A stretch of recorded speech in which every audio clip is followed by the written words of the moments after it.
And we're back with Truth Unrestricted, the podcast that is creating and interpreting the language of the disinformation age. Fucking nailed it that time. That's great. That was good. All right, so I'm Spencer, your host, and I'm here today. I have a special guest. Go ahead and introduce yourself. I'm Mark. You might know me on Twitter as Danzbyrd, but just a regular guy. The Bird. Yeah. I got him on my podcast. Screw you, everyone else who didn't get him. I got him on exclusive right here. All right. So we are diving straight into Jim Stewartson today.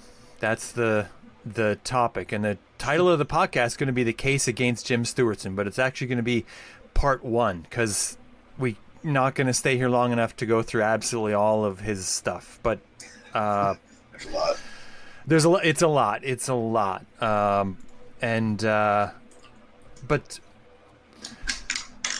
yeah, so I have you here because you have a lot of Jim Stewartson experience, right? Not that you brag about it a lot.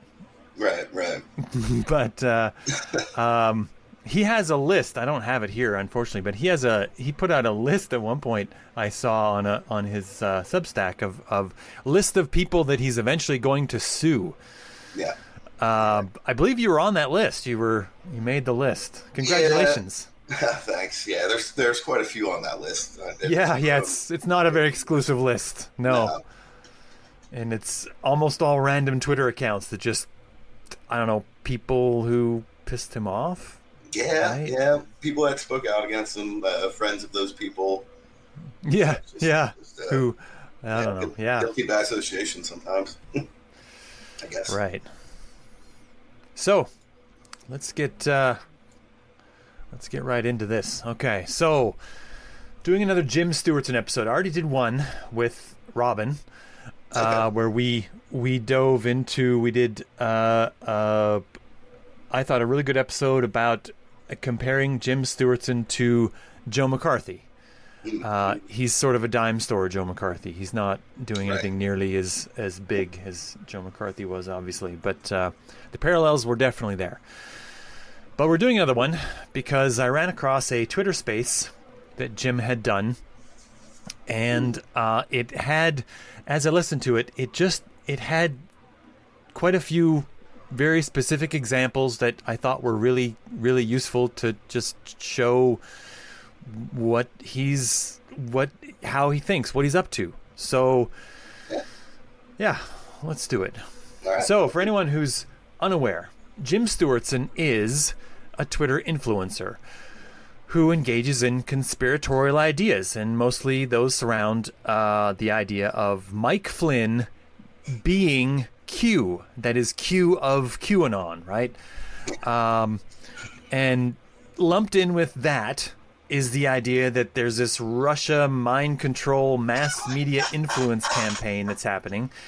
And also attached to that on the side is surprisingly not front and center, but attached to the side always is that Donald Trump is either the mastermind of a conspiracy to bring a new dark age of fascism, or he's a rube that's being used by Russia to bring about a dark age of fascism.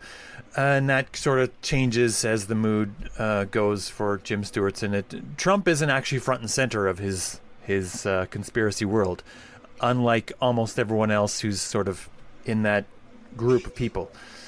It's sort of a thing that sets him apart. Is that sound right for you? Did I miss something critical there? That sounds pretty accurate to me. Mike Flynn, it's all like related to Mike Flynn and Russia. Somehow it all ties back to that, and then he throws in Satanism, just anything that fits his narrative, that just there's keeps people strung along. There's a Satanism angle sometimes, and there's some actual people he's accused of being Satanists. Yep. But we're not going to get into that specific stuff today. And actually, we're not going to hit a lot of mind control stuff today, surprisingly. He didn't hit it a lot in the Twitter space, and so that'll be in part 2. Eventually, not like tomorrow or anything. I'm not that prepared for this. So, Also, I'm going to mention to just the people who listen and pay attention to this kind of thing. Ordinarily, when I have a guest, I just kind of have a like point form notes and we just talk.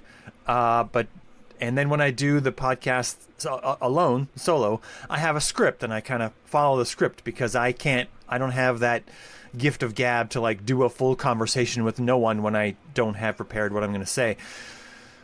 So today is different because I have a script and also a guest. So there's going to be times where I stop the script and like do a thing and, we talk. And then other times where I'm just talking and Mark is not talking. But so it might sound a little something clunky. I don't know. I'm worried about it. I'm worried that this is going to sound not good. You have to make up for it though, Mark. I'm relying on you. Yeah, this will be amazing. No pressure. Yeah. No pressure. You're going to save me. Yeah, no problem. Great, good. I like your enthusiasm. Yeah. So, some people hold an absolutist view of politics. In other words, they believe that Donald Trump is so absolutely evil that he's the only thing that can be evil, and therefore anyone who opposes him is an ally who must be supported. To those holding these absolutist views, nothing that anyone says while opposing Donald Trump's policies or ideas is off limits. Every idea is on the table. Any rhetorical piece that makes Trump look bad in any way is good and pure and noble and definitely worth repeating. But that also means that any lie is also totally fine.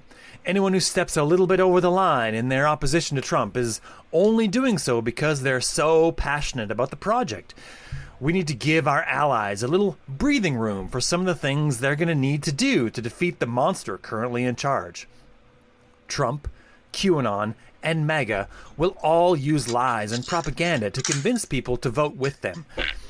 If we plan to go into that political battle armed with only the truth and never being able to lie in any way, then we'll be at a severe disadvantage. We've been losing so far because we've been unwilling to lie as much as the other side has. For keen listeners to the podcast, the thought process I've been describing for a few minutes now is called the dishonesty of zealotry, wherein a person justifies deviating from the truth in order to push a political belief or a deeply held moral principle. If lies win the day against lies, then we'll only have replaced one unreality for another. The people who advocate for this will say that their lies are less racist and won't lead to mass deportations and the marginalization of minority groups. Like, maybe. But reducing the ability of people to discern actual reality will give some new enterprising politician an advantage they don't deserve. And they'll also have unreality at their disposal to warp the minds of the populace at large. This time, presumably, with the enthusiastic participation of the left rather than the right. At that point, will it even be possible to know what the actual truth is?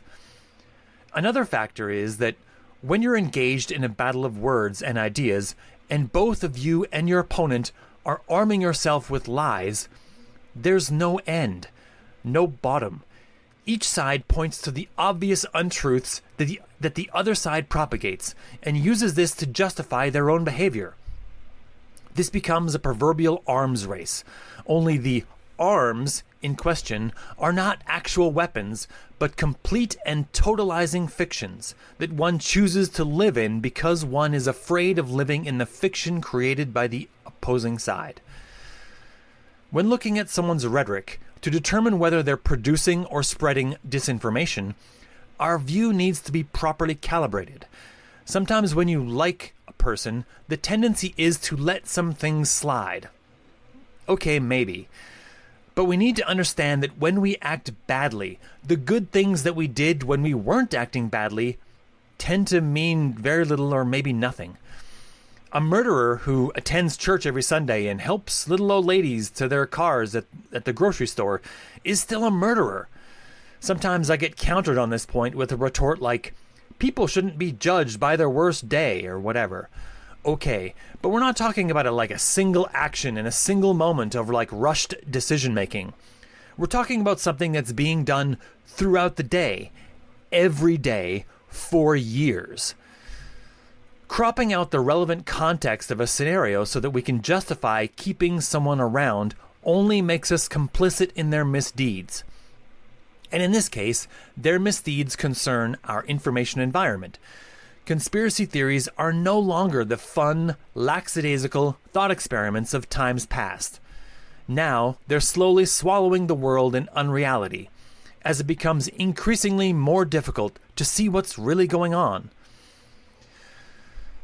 So we're going to pause there. Do you have any thoughts? That's good. No, I mean, it just really hits everything on the point. Because I've set this up as Jim Stewartson creating his own fictional, unreal world. Yeah, and I've even seen on the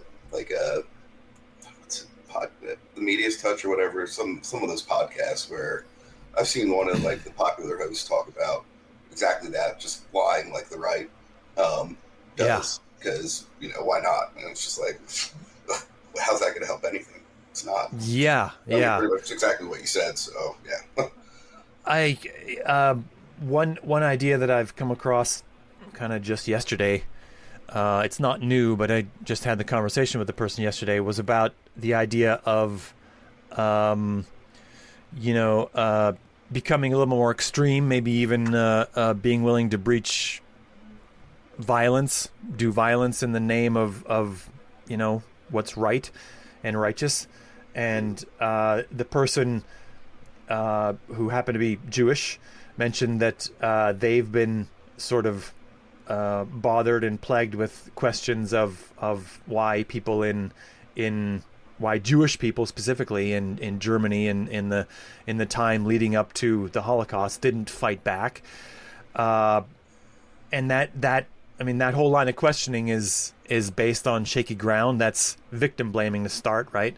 Right. To say that it's also not something that would have changed the situation.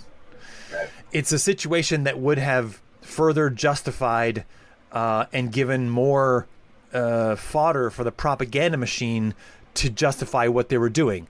Like it would have been more like, look, these people are also dangerously violent, and therefore we're saving society better by doing what we're doing. Right. The real thing that the real thing that would have changed that scenario isn't the willingness to commit violence. And it was never the unwillingness to commit violence that allowed it to happen then. The real thing that would have moved the needle is the ability to overcome the propaganda, which is always about the ability for the people to understand what's real. Right. Yeah, and that's right. So deviating more into lies to try to counter the other lies, that's just a different set of lies. That just feeds the propaganda machine. That doesn't, undo its work in any way. Yeah, it's more of another flavor, and that makes a lot of sense because, that's what the people hear. So you need people to have the correct information, the real information, to be able to do something, actual. So that's a good point. So, back to my script, my cleverly written and well thought out script that I've stressed about for more than a week about whether it's good enough. So, on September 4th of 2024, 2 months before last year's U.S. federal election, Jim Stewartson hosted a Twitter space. For anyone who's blissfully unaware of Twitter, a space is a separate virtual room in which a person can speak with other people, like in front of an audience. Influencers can engage with supporters. People can debate topics and ask questions. That sort of thing happens in a space. So, Jim Stewartson hosted this space. He titled it Sabotage: How They Plan to Steal the Election and How We Know. So much even just in a title, right? So while he does talk about a method by which the conspiratorial they plan to steal the election, I'm only going to give that bit a small bit of attention in this. It didn't happen. certainly not in the way he was claiming, which is par for the course for everyone engaging in these conspiratorial ideas. There's a lot of prediction, a lot of claims later of things that they predicted that were right, and it's because it's the Alex Jones syndrome, right? It's predict 20 things. When one of them comes out right, you just claim that was a useful hit. And it's no different with Jim Stewartson, only he's not doing it as well as Alex Jones is. Whatever. Exactly, yeah. So spending a lot of time on it like that would kind of be disappointing. Much more time will be spent going through all the ways you can tell that what Jim Stewartson says is just conspiratorial nonsense that can be dismissed. This wasn't the only space he hosted or that he spoke in. I chose this one because it was like a single piece of media that had most of the greatest hits. So here we go. All right. I don't have a producer, so I have to do all these things myself. Real good, podcasts have like a person in the background, like a guy in the chair, like you're sitting in a chair now, that does all this clicking in the background. I have to do it while I'm talking, which is not a skill I've ever worked on in my life, really, except for when I play World of Warcraft. Micromanage pretty well. But this isn't like World of Warcraft, so all that training didn't help me. No. Curse the... Yeah, okay. So many days and hours. This clip needs a little bit of setup. So I didn't want to include this huge, long, extra section of thing where he explains all of the, that. So I didn't want to have him go through what he predicted and all that stuff because it took 5 minutes. But here's the short version. According to Jim Stewartson, Kamala Harris was definitely going to win, just like Biden won in 2020. Then, according to him, the Trump team was going to attempt the same thing they had previously tried in 2020 with the Kraken lawsuits. That was the 65 to 70-ish, lawsuits challenging the result in every swing state that didn't go his way. Only this time, according to Jim, they were going to be more prepared and more of these challenges were going to succeed. And of course, this was what took a long time in his explanation was explaining all the details of how he knew that they were going to be more prepared and all these things which nonsense. So he felt that then the decision ultimately was going to go to the Supreme Court.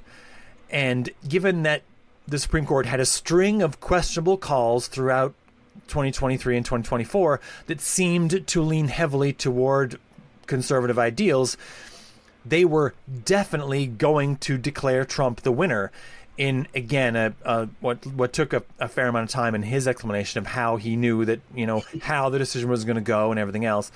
But that decision was going to plunge the world into darkness, which is always how it goes with these conspiratorial notions. The very next thing is going to plunge the world into darkness, and the coming apocalypse is why you have to, continue paying attention and like and subscribe and retweet and all those things. Always continuously the method. So this is Jim's proposed solution to this.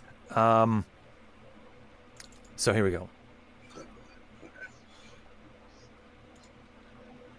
Right. So I don't have that quite set up the way I want. I have to explain something. So the way StreamYard does this, if I add the window to the stage to play the clip, you are going to hear, once I do this, you are going to hear yourself and the clip while this is on. So I have to remove this after. Otherwise, whenever you talk, it's going to be super distracting because you're going to hear yourself looped back through my computer to your ear and fed 1.5 seconds after you speak. And it will drive you insane, which I don't know what your sanity's like, but mine is on the edge, so I wouldn't want that to happen to me. Yeah, so if I forget to take this off or whatever, just remind me, because I don't have a producer. I mentioned that, right? I don't have a producer. Yeah. I would hire someone, but I don't have a budget, so that also prevents that. So here we go. Here's Jim Stewartson talking about his solution to this proposed, potential problem with the Supreme Court.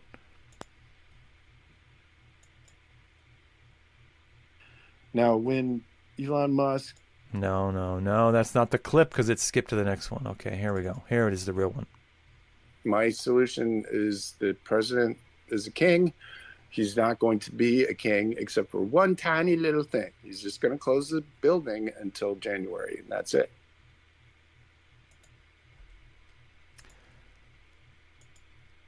So that's it. That's it. That's his whole. It took 12 seconds or something for him to explain his whole solution. It's super simple, right? It's an ice cream stand, and you just close the ice cream stand, and then no one can get the ice cream, right? Right. It's simple. Right. Yeah. So simple, right? Okay. So,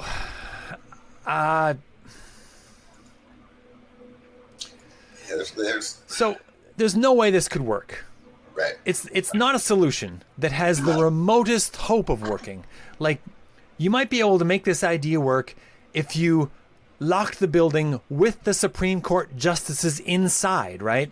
And you denied them any access to anyone that could carry messages outside, right? Like, if you kidnap them and lock them inside, made it its own jail. And in that scenario, actually, like, you might want to also deny them access to any, like, writing implements of any kind, right? Which might include all the things they could write on, which might include walls, Yeah. As soon as they write on the wall in blood and sign it, I mean, they're putting something into law, like... Yeah, exactly. Yeah. So, also, they could, if you don't lock them in, they could just leave and then go to Office Depot or Staples or whatever, buy some pens and some paper and do their work in the freaking parking lot and just do it there. Yeah. They just write on stuff and then 5 of the 9 have to agree and sign it, and then you're good to go, right? Like, this is not a solution that stops anything, and it's stupid. Yeah, that's the thing. It's incredibly stupid, and it's just not possible or feasible, and it's just it's just not a solution. Yeah, right. So this isn't a solution worth imagining, but it is the kind of solution that grifting conspiracists come up with. The first and most important thing to them is that it's original, which is to say that it's Stewartson's very own, right? People who create conspiracy content desperately want originality points. They get to tell their followers that there's a goal in mind, and it's very unlikely to ever happen. So they never have to really worry about fulfilling any promises to anyone. And even if it is attempted, they can always say it simply wasn't tried hard enough for it to ever work. It was never good enough. It, was never, done to the full extent or whatever, the way they imagined, which, by the way, they're not fully fleshing out all the details that you need to do. So, and that's part of the grift, right? But more than that, this solution would have required Biden to be a tyrant. Stewartson says it would only be for a day, but this isn't how tyranny works. If someone is a tyrant for a single day, and then the very next day their tyranny is reversed, then the whole thing would have been for naught. Everyone does this calculation on their first day as a tyrant, and therefore, usually this is cast as a move that's good for the people. Tyrants typically use their tyrannical powers to extend those same tyrannical powers as long as is needed to complete the task. And then, very often, new tasks come up in the meantime, and the tyrannical fixes for those tasks means that a new expiry date has to be set for the tyrannical powers to make sure that they stay in place long enough to be useful, and on it goes. That's how tyranny works. And this is why I push back so hard against these flawed ideas on the left. If the response to the authoritarian lurches from the right is to just create an authoritarian on the left that just promises it won't be quite as racist, then what the fuck are we even doing? Exactly. Yeah. Okay.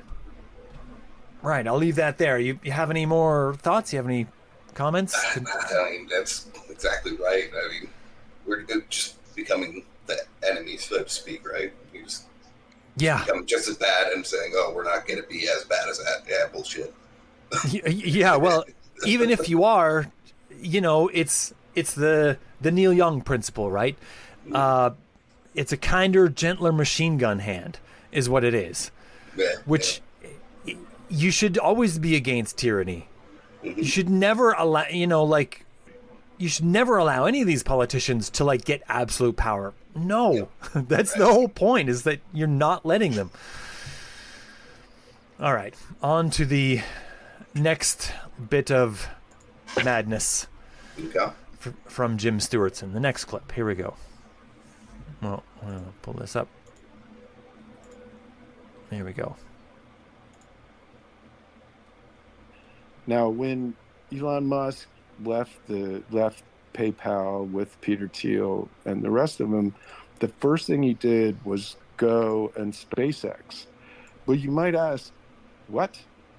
Why is this 20-something weirdo from South Africa have any business with our space program?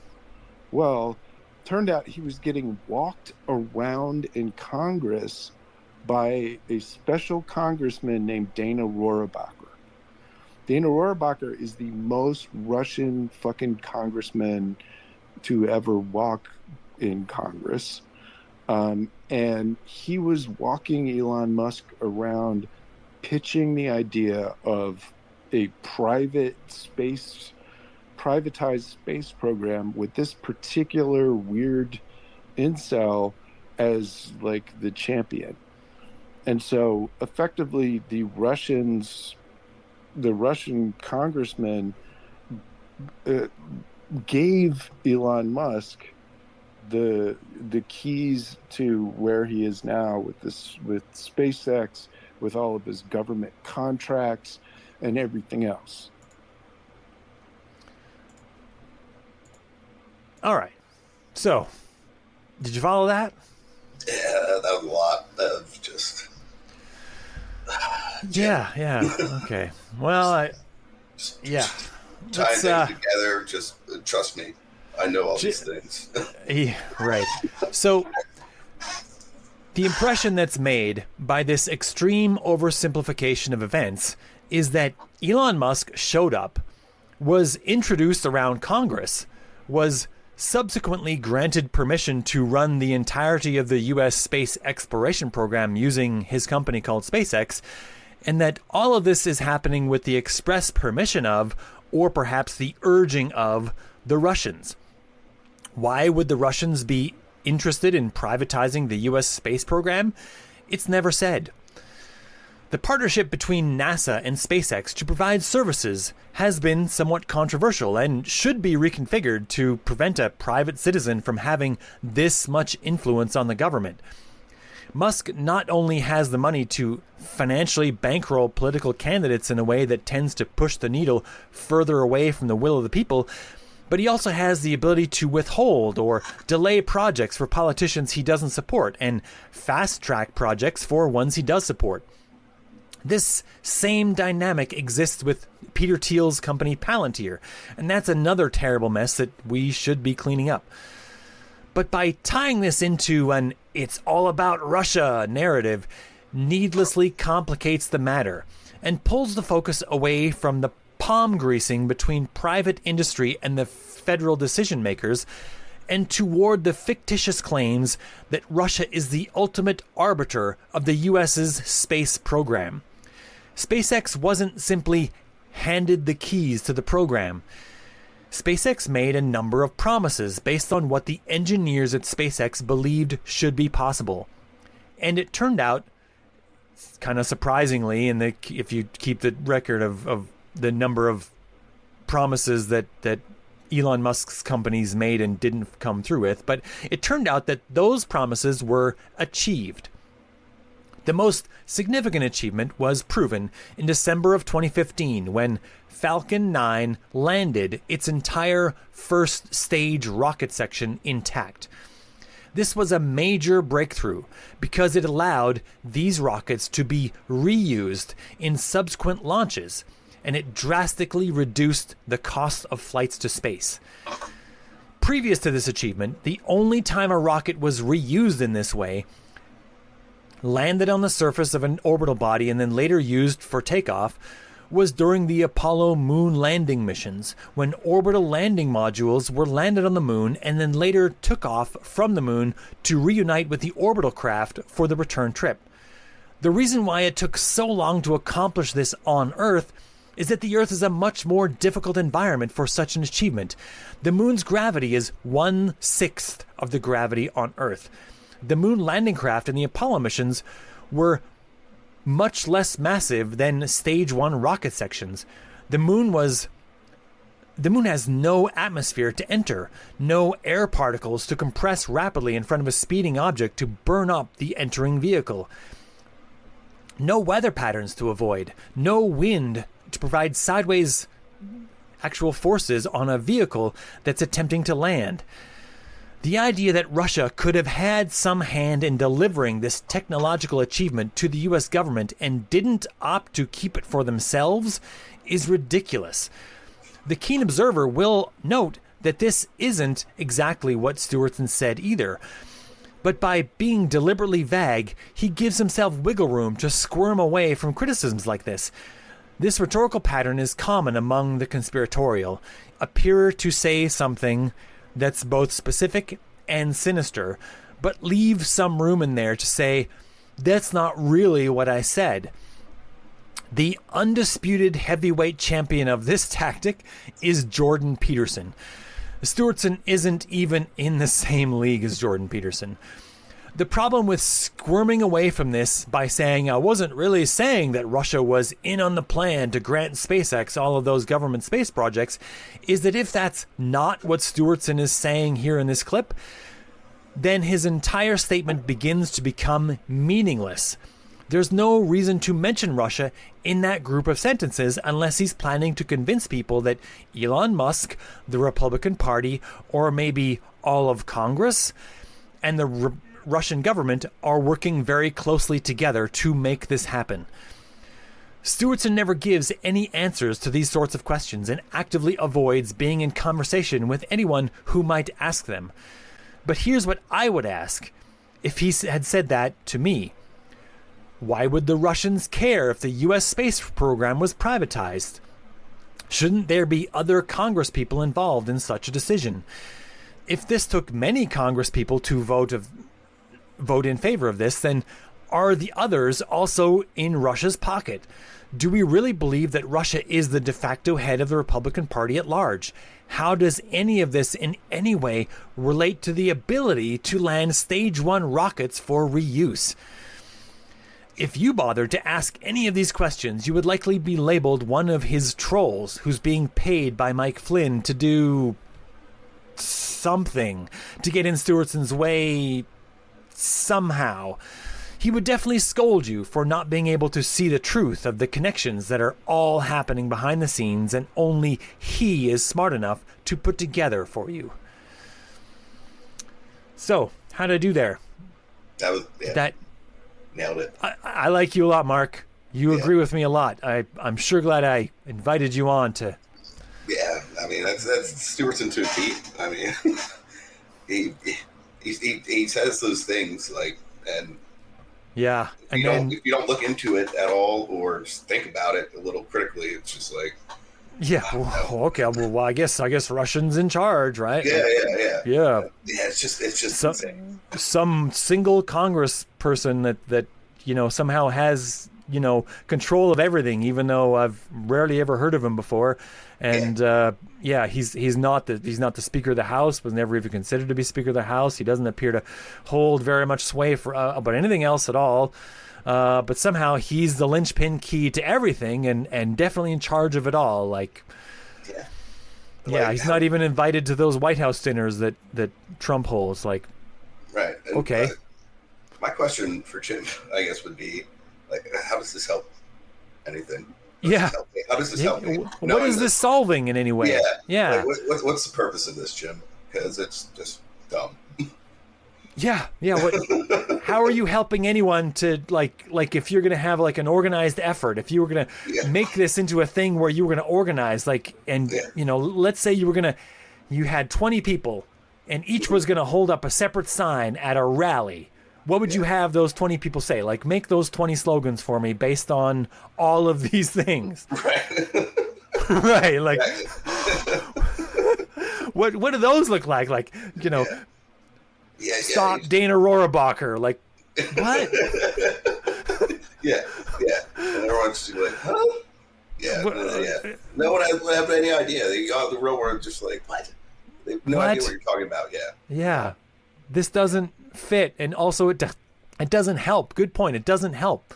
Yeah, it's just a distraction of like, because anyone that's following him, that's just because this is not just like the first time he just talks about random crap. He just goes on, and the people that follow him are just like so stuck in it, they're not seeing anything else that's really happening. And they're just so focused on nonsense. It's just it's a lot of wasted effort. Mm-hmm. So let's move on to the next clip. This is a gooder. This one being in the thing was a big reason why I wanted to use, the clips from this space was this clip. It's a good indication of the conspiratorial nature of his ideas. So this will be good then. Yeah, I had to stage. Here it is.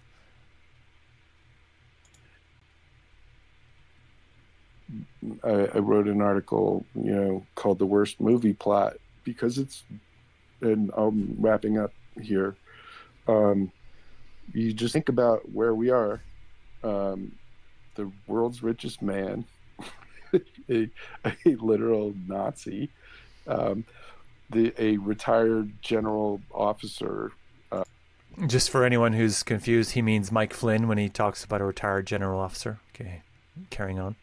Former NSA, DIA, a genocidal dictator invading Europe, and this is important, Supreme fucking Court are all on the same team.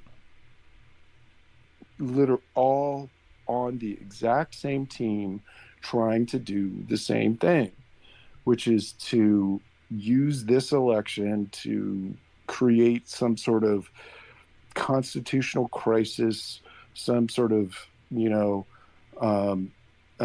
violent uprising combined with lawfare, combined with the Supreme Court, that is going to potentially put us in the worst kind of position we've been in since 1860, in my view. Okay. So did I pick the right clip? Yeah, that was a good one. Oh my gosh, I forgot about that. That was like total. Yeah, the end of the world was happening. Like our country was done. Everything. And they're all working together. Yeah, they're all working together. They're all on the same team, right? Yeah. Yeah, like what does the conversation in that room sound like? Yeah. Supreme Court was the Supreme Court, Putin, Flynn, and Musk. Yeah. And Flynn doesn't even belong. Yeah. He's not even important. He's not even like if you had Elon Musk and Putin and the Supreme Court, why would you include Flynn? Yeah. Why would he need to be there at all? He's not. Yeah. Because the only way Jim can make sense for himself. But yeah, he's got to wedge his favorite card in there somewhere. Yep. Okay. So, a lot going on here. Immediately when I hear it, I can catch the everything is connected sense that comes with conspiracist narratives. There was a time when I had trouble picking that up, but I've developed a feel for it now, and the sense is sharper. People who engage in conspiracy beliefs start with the idea that there are no coincidences. Everything is connected. And not in the Dirk Gently holistic sense. connected in the "you can't fool me, I'm onto you" paranoid sense. It's almost inevitable that a grand conspiracy narrative is created, because that's where the yellow brick road of no coincidences eventually leads. In Stewartson's case, it leads to Russia through Mike Flynn. Every conspiracy narrative generator has their own pet characters and plotline, as does every fiction author. There's a reason why every James Bond movie heavily resembles each of its predecessor movies. They were all cribbed from the mind of a single person who had a single collection of beliefs, thrilling fantasies, and chosen antagonists. Casting a handful of real-life events as a movie plot, and in this case, the worst movie plot, gives Stewartson a meta-reality in which to wedge his ideas. He's creating a fictional scenario that he's claiming is real, about real people who are acting and coordinating in such a way that wouldn't be believed if it were fiction. Did that make sense? Yeah. Okay. So when he expects you to believe it, he's suddenly saying that he realizes it's unbelievable and that that's the reason you should believe it, that it's really happening. This is reality inversion. He's attempting to say that the thing about this that makes it seem fake is actually the reason why you should think it's real. So, are these separate entities working together to create a mutually beneficial outcome? No. Is imagining that they are conspiring in this way going to help anyone make better decisions in the future? Also no. Is it proper to compare the seriousness of the current situation with the one experienced in the years just before the Civil War? Still no.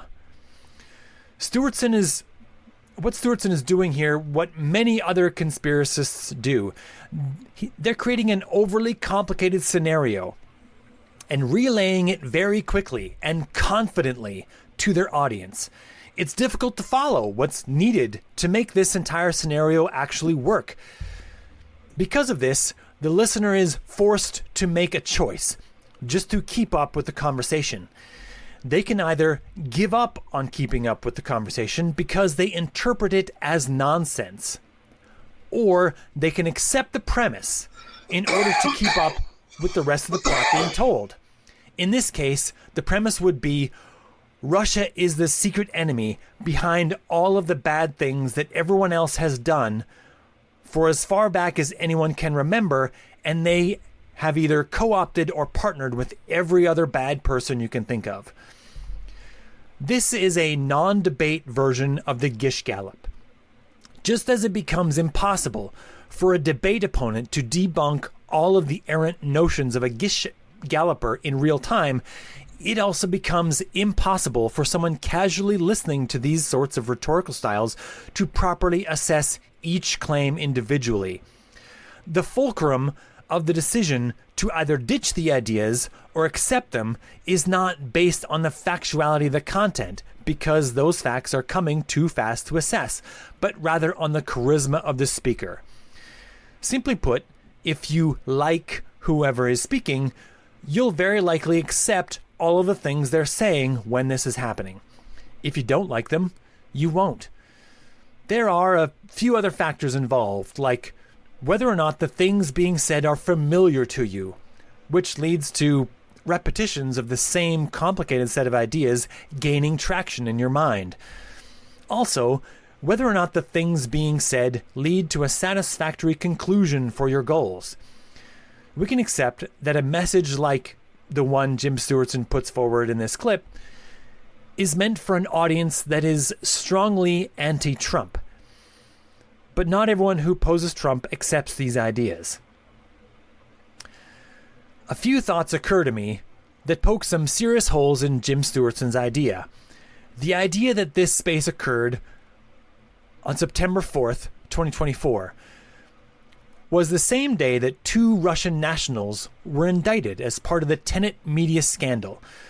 For anyone who doesn't know or needs a reminder, Tenet Media was a company that hired content creators, well-known content creators.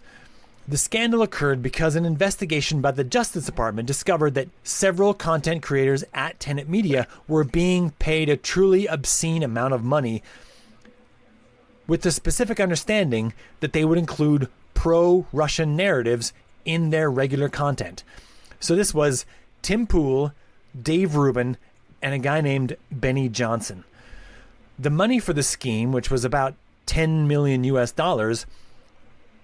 came from Russian media outlet Russia Today and was brought to the US via a fictional European businessman named Eduardo Gregorian. In this, it's almost comical, the name that they came up with for this guy. This he's almost like the name that the writers of a Rocky and Bullwinkle cartoon would have came up with. So I have this clip that I wanted to wedge in. This is what I kind of added in this morning sideways into this, but I pretty sure it still works out and fits in here. This extra clip of Jim Stewartson talking about how it is that his detractors are being paid. This has always been a big thing, is how this makes sense to anyone, but it seems to make sense to Jim Stewartson. So here's a clip of his explanation of how his detractors are getting paid. Add to stage. Here we go.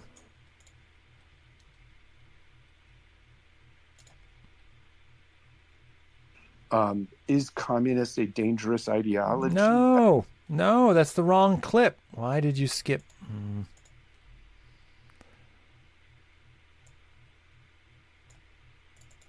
These people are not getting checks from like Putin and stuff.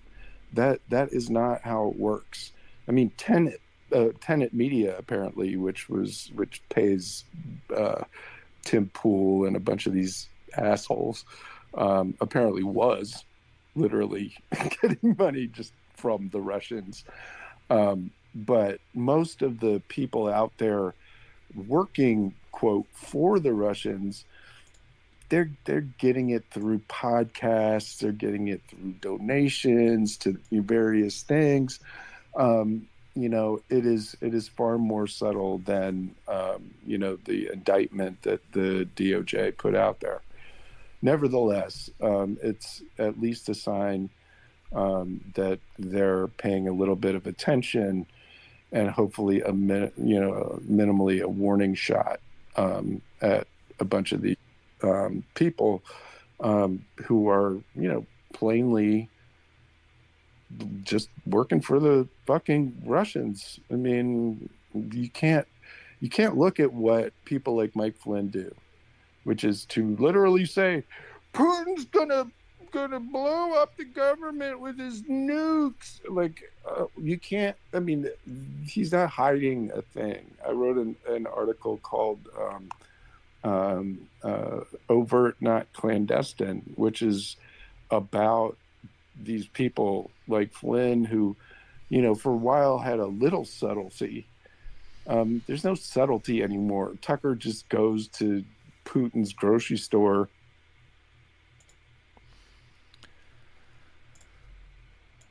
Yeah. Again, it's so much there, right? Yeah. But, I mean, I think you've even been accused of getting paid, right? Yeah. He's definitely accused a bunch of people of being paid. And yeah. So this is how he thinks people are getting paid, is just this mysterious method through podcasts and donations and quote unquote various things, right? Yeah. Donations to his GoFundMe. Yeah. Right. Throwing that out there. So, I mean, we get this contrast because we have Tenet Media, and we just found out how they're really getting paid. Tenet Media had this money brought in. But of course, that's what he's saying isn't happening with other people. Like, why this disparity? Why would they? Yeah, this doesn't make any sense. So that story gave him like some credibility, though, to say that his stalkers or people against him are being paid. So they're like, well, look, this just happened. Yeah. Tenet Media is both an example of the exact thing that Stewartson has been saying, like media people getting paid, but is also getting paid in a very different way, a way that greatly exposes the path upon which the money is routed. So the money for Tenet Media is moved nearly directly from Russia, and these people were getting paid like $400,000 a month to people with these people were very large followings. But at the same time, some other different, money, Russian money, or maybe not Russian money, he's never really exact again, is taking a much more circuitous route. So that's one that you can't specifically see and being hidden by all these other methods, right? One wonders why they wouldn't have used those same methods to hide the Tenet Media money, right? And also why they would bother to pay, people who have much smaller followings when they, would have been easier to pay the people at, Tim Pool, who has, I don't know, several 100,000 followers, right? I think over 500,000. Why they'd bother with all the penny ante people. Like, it doesn't, this whole strain of thing doesn't make any sense. Exactly. No sense at all. So if Russia were really in a conspiracy with a series of American politicians and the world's richest man to fix elections and support common goals, why would they need to have their own Russian citizens do the deed? Why would the money need to get smuggled in through the back channel of a fictitious person? Why wouldn't Musk just hire these people himself? Or just have Musk provide what would be to him a staggeringly small amount of money to get the content creators in question to just say what they're meant to say? Why would there need to be Russians in America at all to give the information to these content creators? Couldn't Americans who were part of the conspiracy give the marching orders to the Tenet Media content creators? Like, how is this even working? Why expose a Russia connection at all in this case? In fact, if it had been Americans giving the orders and the content and the money to Tim Pool and gang, it would have been a completely legal and would still be happening today. And by the way, Tim Pool and gang is the world's worst hip-hop group, just saying. Yeah. But it's...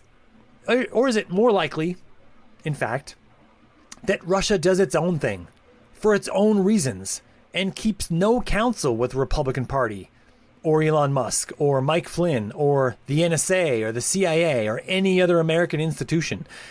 Is it more likely that Russia is just as clueless about what will and won't work to their advantage as any other nation that attempts to meddle in the affairs of their competitors?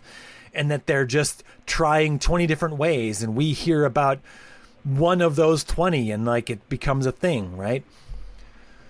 Like they're doing exactly the same thing as Alex Jones does with his predictions, essentially, where they just try a whole bunch of stuff and then some stuff happens to get some kind of traction, right? What do you think? Yeah, exactly right.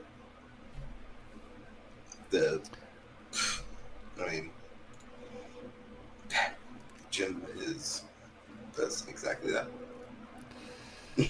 He's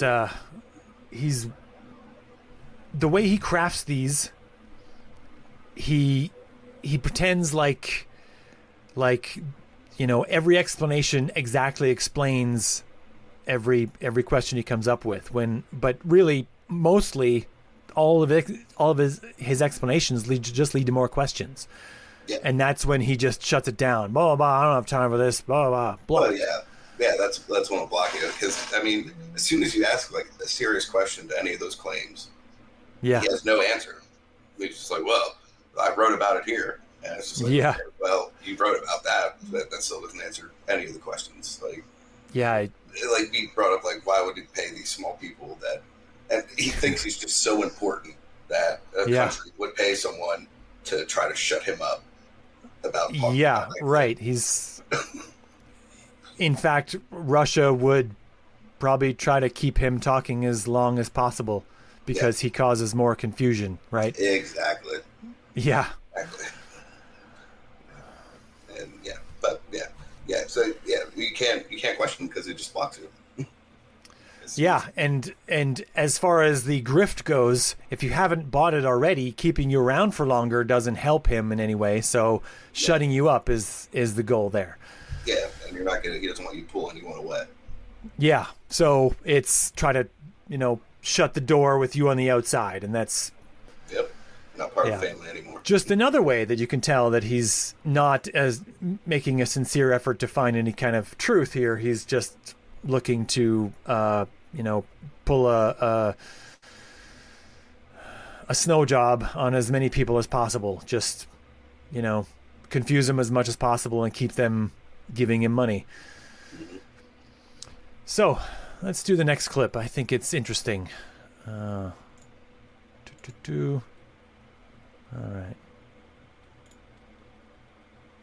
right. Is communist a dangerous ideology? Absolutely. Is China a dangerous foe? Absolutely. But when you see the flip outs about the CCP and Flynn calling, using every synonym for communist he can think of to describe Democrats, it has nothing to do with those ideologies. It has everything to do with fascism needing an ideological scapegoat. So I think that clip is very interesting and telling, but not because of, literally what he's saying, because of what it means in context to the greater amount of what Jim does. What are your thoughts? You first hear that. That's not a thing he says very often. So I thought that was interesting that he said that there. What do you think about his take on China and the CCP? Yeah, they're dangerous, but they're not in a conspiracy against us. Right. They're just the other side's ideological scapegoat. Yeah. I don't know what he means by that because he just throws in random stuff. Well, okay, right. So it's an interesting moment here, right? It says that it shows, first of all, that Stewartson is certainly capable of understanding a nuanced relationship with a nation that has a lot of plans and schemes that oppose the plans and schemes of his own nation, but that nevertheless isn't part of a global conspiracy to cause the apocalypse or whatever he thinks is going to happen. And one might well note that the place that Russia takes in Stewartson's conspiracy narrative is the same spot that China takes in Mike Flynn's conspiracy narrative. And this might help us understand why Stewartson takes a more rational view of this particular nation, right? One could easily come to the conclusion that Flynn's position on both Russia and China are what defines Stewartson's subsequent positions on each of those, right? Because Flynn would probably call Russia, say more kind words about Russia, very similar to the ones Stewartson's just said about China, right? Like, yeah, okay, yeah, they're, got to be a little careful. They're a foe, right? But, they're not the absolute enemy here. Like, let's, be cautious. But also, what he says at the very end, I thought was interesting, where he says that, he said, what did he say? He said, it has everything to do with fascism needing an ideological scapegoat. But isn't that also a thing that Jim is doing here, where he's making Flynn and Russia into an ideological scapegoat? Like, it's like he's describing his own thought process, but flipping everything around to be, just like you could rewrite his statement the opposite, with a, China for Russia and etc. And it would still make sense on the other side. Right. He's looking for a ideological scapegoat for his ideas. Mm-hmm. And his scapegoat is Flynn. And of course, it helps him that Flynn is also not a good person and has his own ideas that need to be opposed. And so therefore, if you appear to be defending Flynn, he gets to say, "Oh yeah, but what are you saying? He's a good person. Like, we should go to lunch with him. We should partner up with him. We should give him our money. Like, what are you saying?" Like, Yep. No one's saying that. Yeah. Right. So. Yeah, you're protecting Flynn. Yeah. He uses the absolutist stick to try to say that you're either absolutely with him or absolutely against him, and there's no middle ground. Yep. You can't have middle ground against fascists, right? Yeah. And then that, not being able to have middle ground against fascists gets to be used in any way that the people who, hold the stick like. In this case, now you have to, agree with me that Flynn and Russia are definitely doing all these things with Elon Musk and the Supreme Court to, bring about the end of democracy. And yeah, if not, you're an enemy now. Yeah, then you're one of the enemies. Yep. Yeah, and you're getting paid by them, which, right, which, why would you need to get paid if you were also on board in the first place? That also doesn't make sense, but that's not a thing that matters. Doesn't need to make sense. Yeah. All right, so this is our last clip, but it's a gooder. This is I like the gooders. Oh yeah, it's a real gooder. All right, here we go.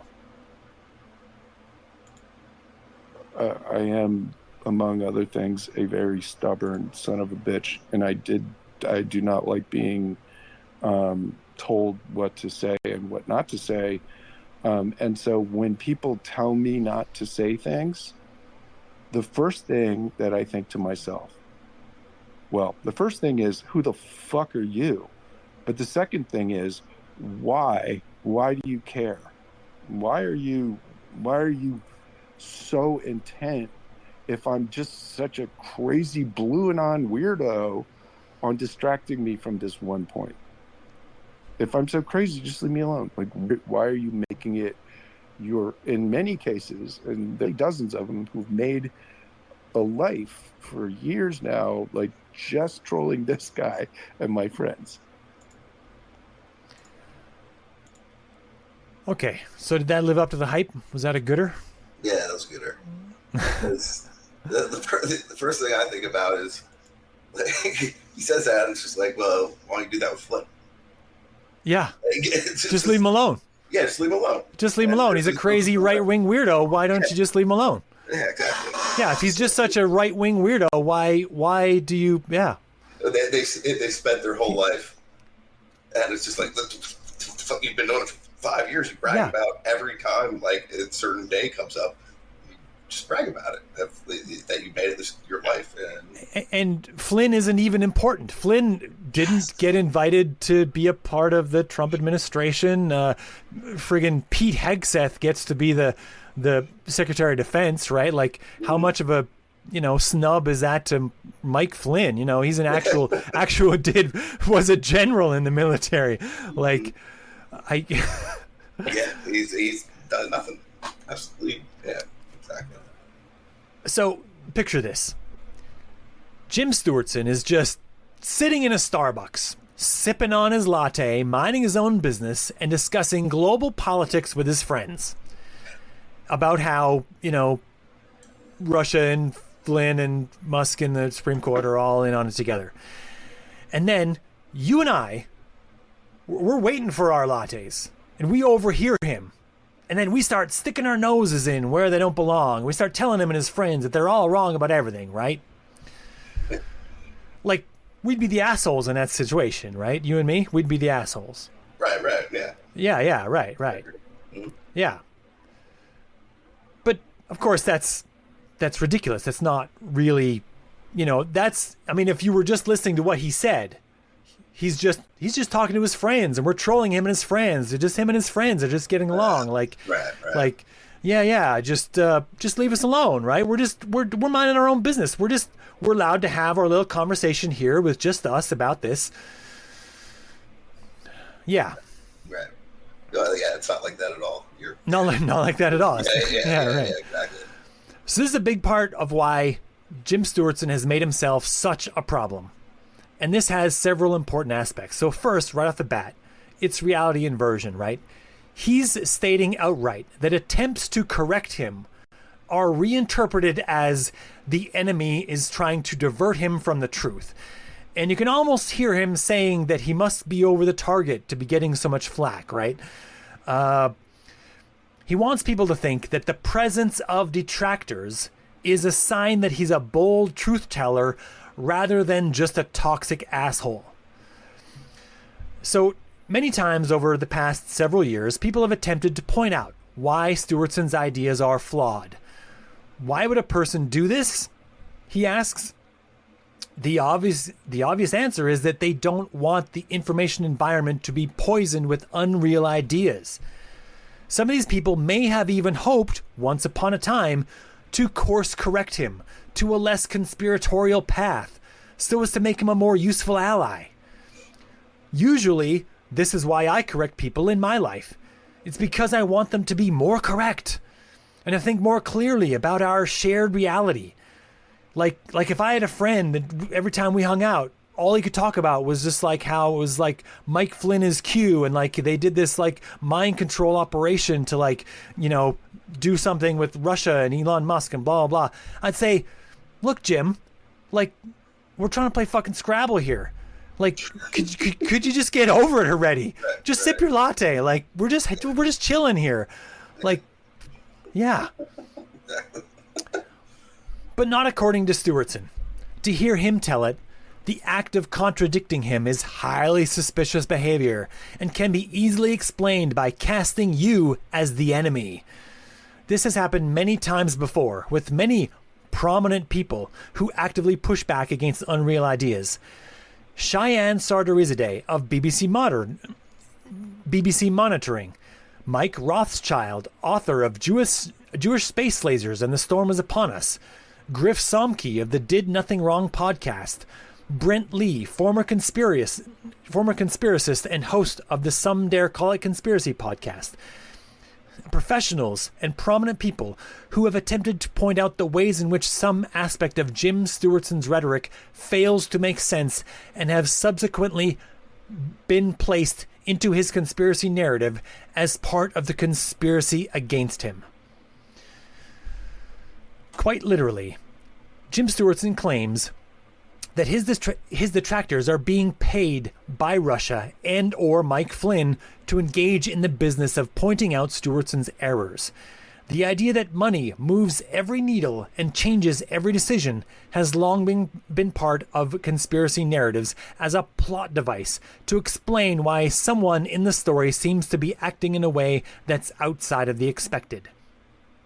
In conspiracy land, doctors who've all taken the pledge to do no harm are coordinating the destruction of civilization by participating in a vaccine program to poison the population. NASA and a dozen other national space agencies are coordinating their efforts to keep the true shape of the Earth a secret from the general population. Entire teams of military personnel, along with a host of CIA agents and private contractors, are collectively keeping key details about the events of September 11th under wraps to prevent some calamitous truth from being known to everyday people. And why are any of them acting in this way? Because someone is paying them.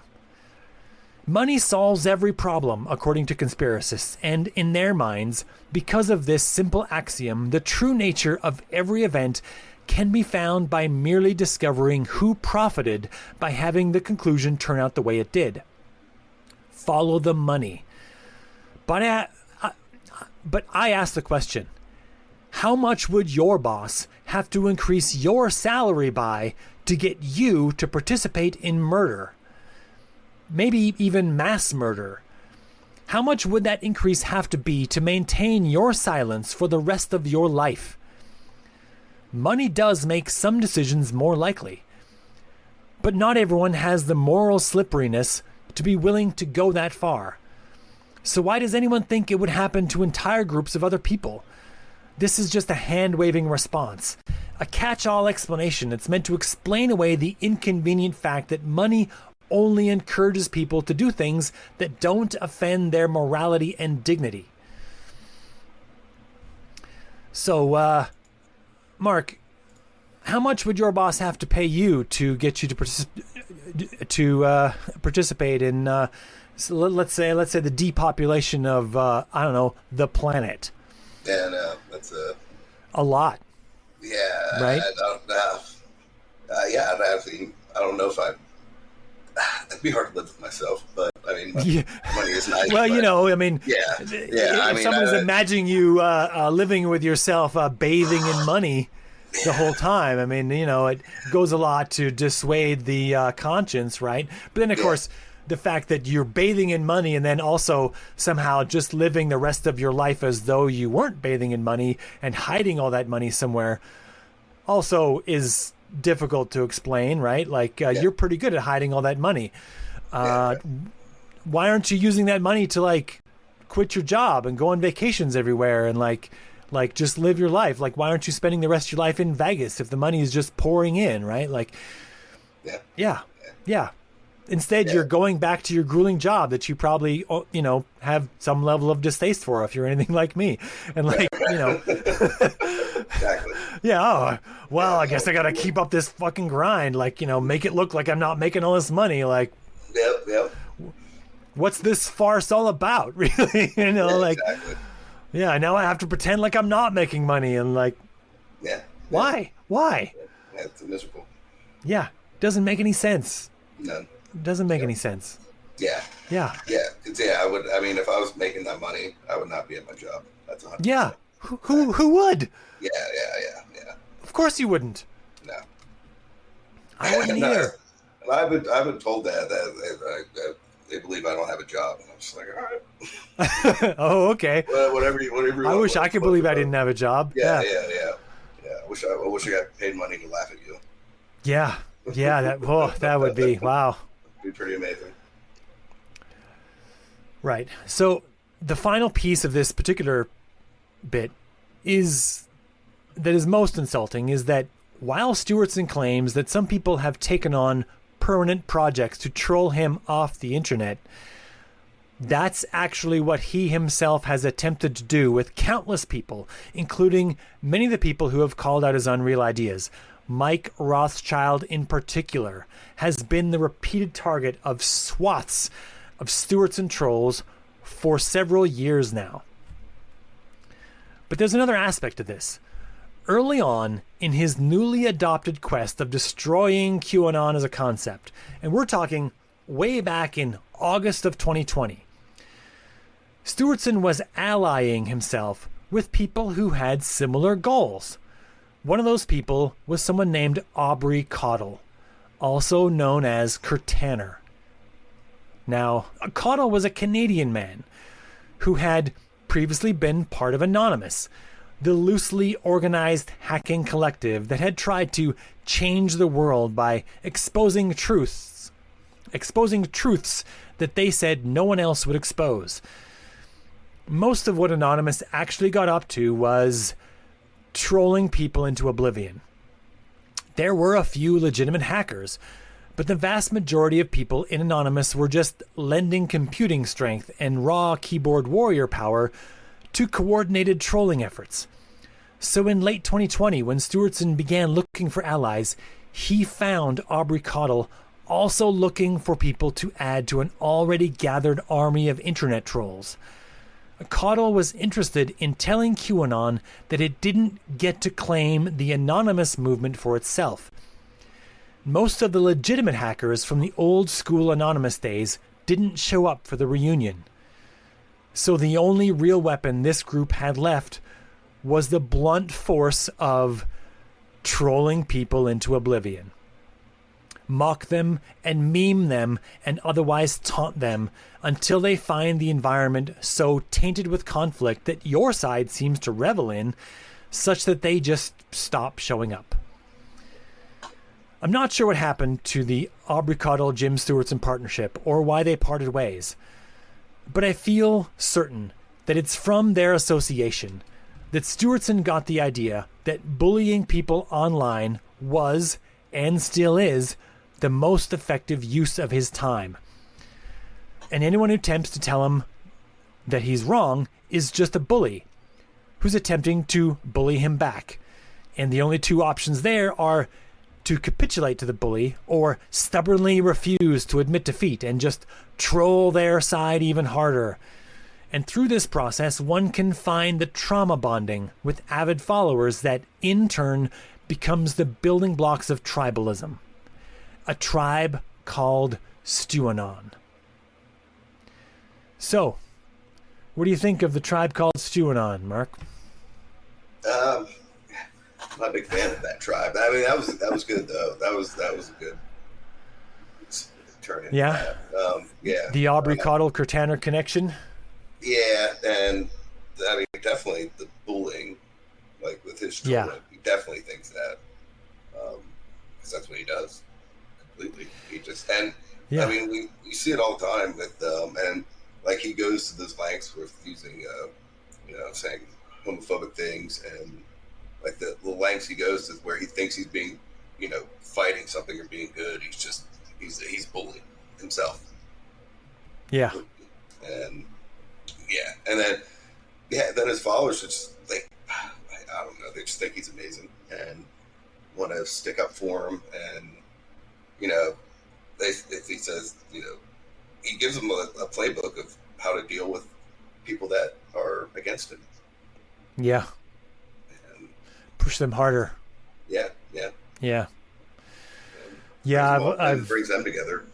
I've written just a small bit of the bit of what will happen in part 2 of this Jim Stewartson bit, the case against Jim Stewartson, and it's going to include a bunch of that stuff as to the step-by-step process he advises and why that's all nonsense. It's the root of it is found right here in this Aubrey Caudill anonymous reunion that happened in late 2020 to push back against QAnon. Yeah, it's definitely where it started. And yeah, here we are. So I feel like I shouldn't need to say this out loud, but just in case anyone is confused about the matter, attempting to bully people into giving up their beliefs is not going to convince them to give up their beliefs.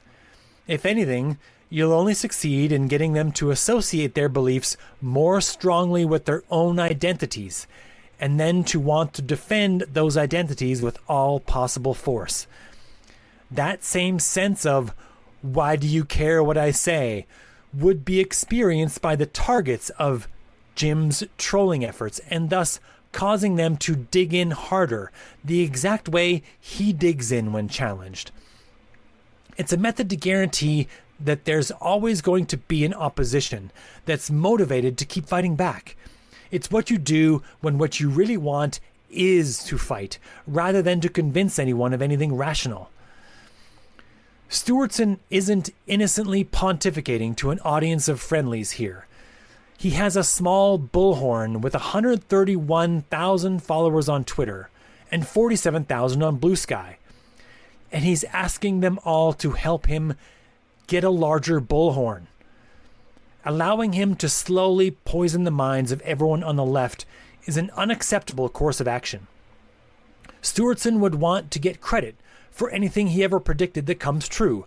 Therefore, he needs to take responsibility for any damage he does to the information environment along the way.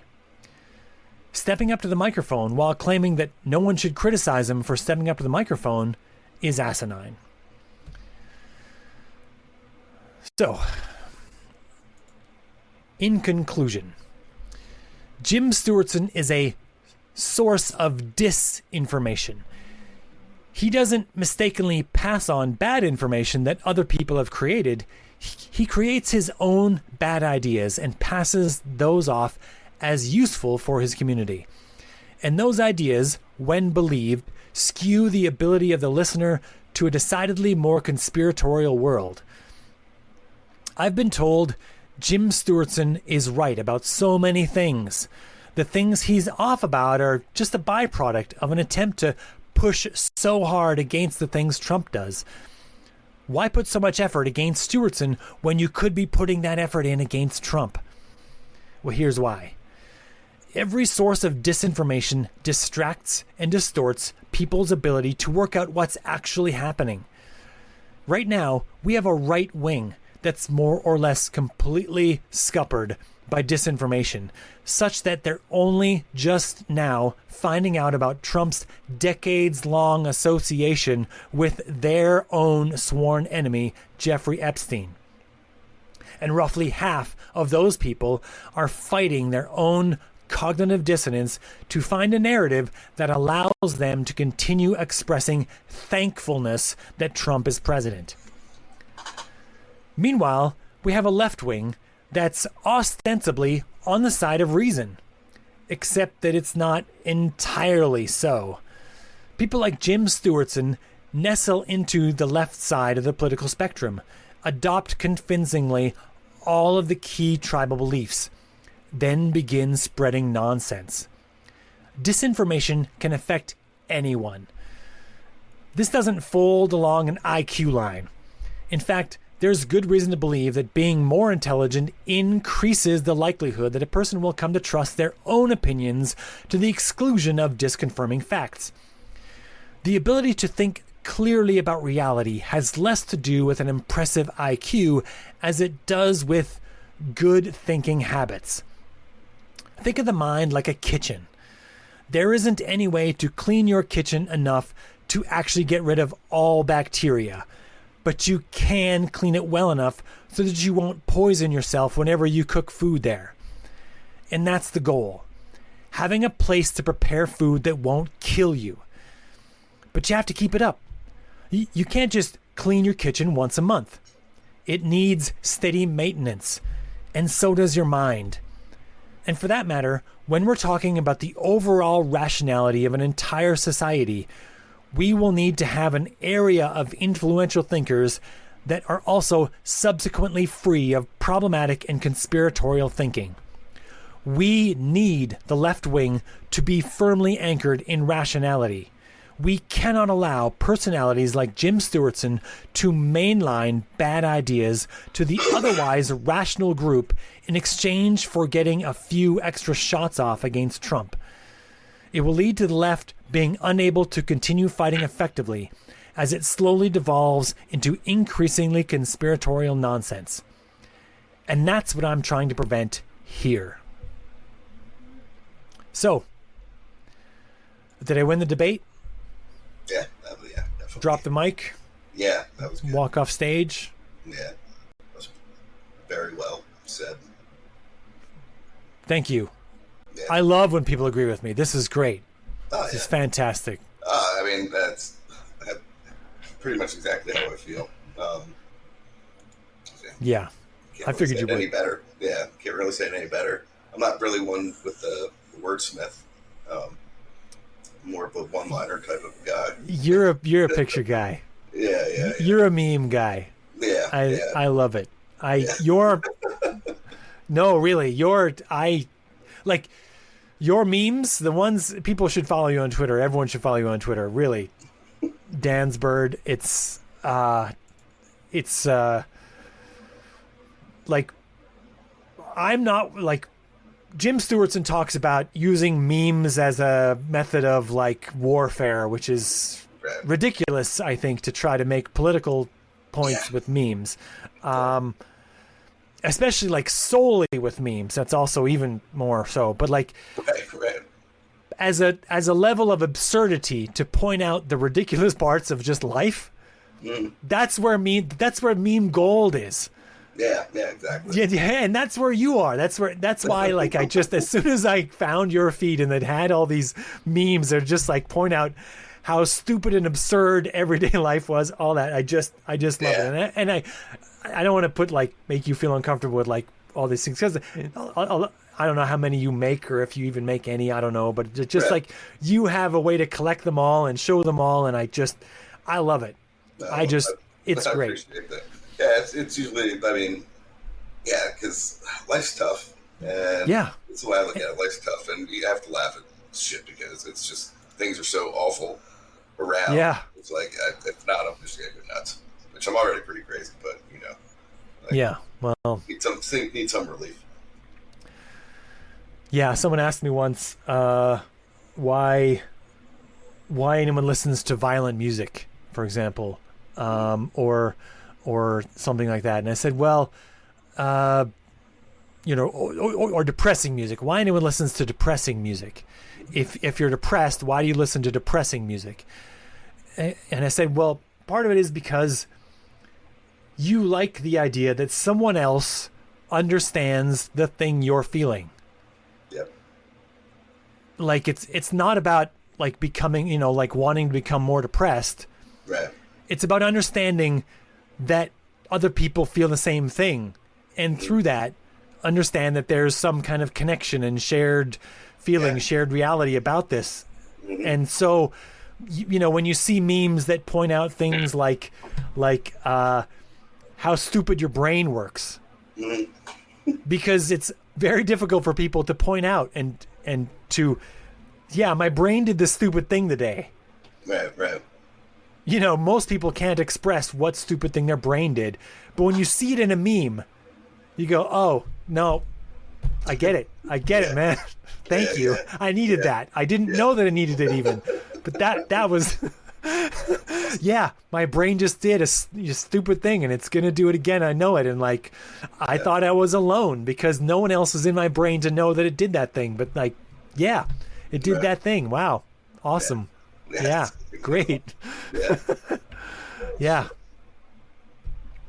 So as mentioned, there will be another part to this where I go into, there's a bunch of, I mentioned there's a bunch of greatest hits from Jim Stewartson here, and there are, right? I think I hit a bunch. Oh yeah. The gooders, but there was a bunch that didn't come up, right? So Mind Control wasn't really a part of this. Right. Mind War, which is the name of his Substack. And I think it was also the name of the documentary that he did. I don't know. I haven't even watched that yet. We didn't mention any psychological operations or active measures, right? Oh, God, yeah. Yeah, those are the greatest hits too. Yeah, that's greatest hits part 2. Yeah, so that'll be coming up. Look forward to that in a future episode. I don't know how long it'll take for me to put that together. I have some other content to get to in the meantime, but there'll be more of these. For anyone who's hate listening right now because you're a fan of Jim Stewartson, there'll be more of these. Yeah. So, where can people find you, Mark? Just mainly on Twitter. I don't even know what my handle is. Hold on. It's at Danzbyrd 21. DANZ. Yeah. BY. Z.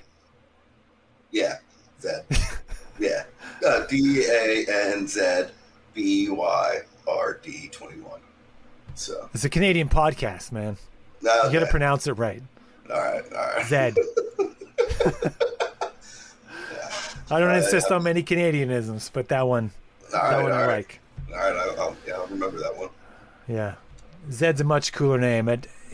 One of the greatest moments I thought from Pulp Fiction was the moment where Bruce Willis is he's just finished his, spoiler alert, 30-year-old movie, spoiler alert for Pulp Fiction, whatever. But he's just finished getting away from the weirdo sex dungeon, and he's stolen the bike, and he goes to pick up his woman, and she's like, "Where's my car?" "Oh, I had to crash that car, baby." Whose bike is this?" He's like, "It's not a bike, baby, it's a chopper." "Whose chopper is this?" she says. "It's Zed's." Yeah. "Who's Zed?" And then he says, Zed's dead, baby. Yep. Zed's dead. That's so good. That's so good. Yeah, it's such a great movie all around. That line, cinema history, that line right there. Yep. Zed's dead, baby. Yeah. Zed's dead. You have to watch that again right now. Yeah. Yeah. Amazing. So, if anyone has any questions, comments, complaints, concerns about this, you can put that well thought out email together and send it to truthunrestricted@gmail.com. You can find me on Twitter. I have a very, very small number of people blocked. Almost no one, despite the fact that people claim that they, the trolls that want to, they tend to block me instead of I block them, whatever. Troll me, bring it. I don't care. But you can find me at Spencer G. Watson on Twitter. You can find me at Spencer Watson on Blue Sky, even though I'm not there as often. But yeah, with that, I think we'll sign off. So this was fun. Yeah, I enjoyed this. Thank you. Thanks for coming on. And until next time. All right.